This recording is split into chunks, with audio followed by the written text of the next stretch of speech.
Trump calls Democrat video to troops seditious behavior, punishable by death. Donald Trump has accused 6 Democratic lawmakers of seditious behavior, punishable by death, after they released a video urging U.S. service members to refuse unlawful commands. This is really bad and dangerous to our country. Their words cannot be allowed to stand, the U.S. president wrote on social media. The 6 lawmakers, all of whom have served in the military or intelligence community, called Trump's remarks dangerous and said they amounted to threats against elected officials. The row comes amid heightened concern about politically motivated attacks in the U.S., following a rise in instances of violence against political figures. The video by Democrats, which was shared by Michigan Senator Elissa Slotkin, features Senator Mark Kelly and Representatives Chris Deluzio, Maggie Goodlander, Chrissy Houlihan, and Jason Crow. In it, Kelly, who served in the Navy and is a former astronaut, says, "Our laws are clear. You can refuse illegal orders. This administration is pitting our uniformed military and intelligence community professionals against American citizens," the video says. "Like us, you all swore an oath to protect and defend this Constitution. Right now, the threats coming to our Constitution aren't just coming from abroad, but from right here at home." Trump reacted to the video in a series of irate Truth Social posts on Thursday, accusing the lawmakers of seditious behavior at the highest level. "Each one of these traitors to our country should be arrested and put on trial. Their words cannot be allowed to stand," he wrote. "An example must be set."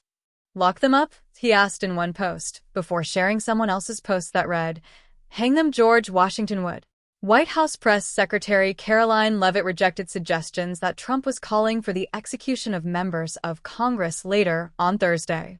"Many in this room want to talk about the president's response, but not what brought the president to responding in this way," she said, accusing the lawmakers of encouraging military personnel to defy lawful orders.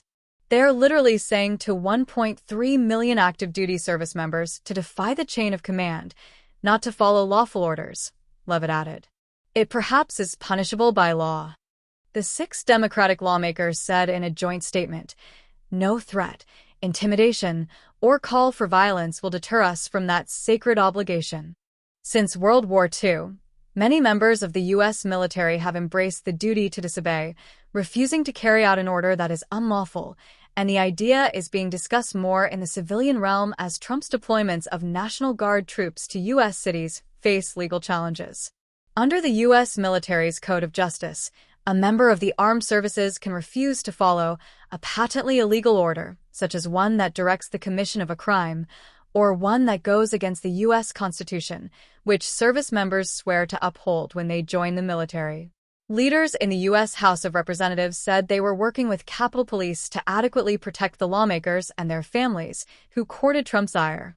Democratic House Minority Leader Hakeem Jeffries slammed the president's remarks, saying he must recant his violent rhetoric before he gets someone killed. Republican House Speaker Mike Johnson, however, defended Trump, saying he was simply defining the crime of sedition. Johnson called the Democrats' video wildly inappropriate and very dangerous. "The Department of Justice and Pentagon will be reviewing the matter," he said. Donald Trump has made political violence a feature of his politics, the top Democrat in the U.S. Senate, Chuck Schumer, said on X. "No president has encouraged violence the way this president has." Most Americans consider violence in politics to be on the rise, regardless of their party affiliation. An October Pew Research Center study found 85% of Americans believe politically motivated violence is increasing, a trend echoed in a November Politico and Public First poll.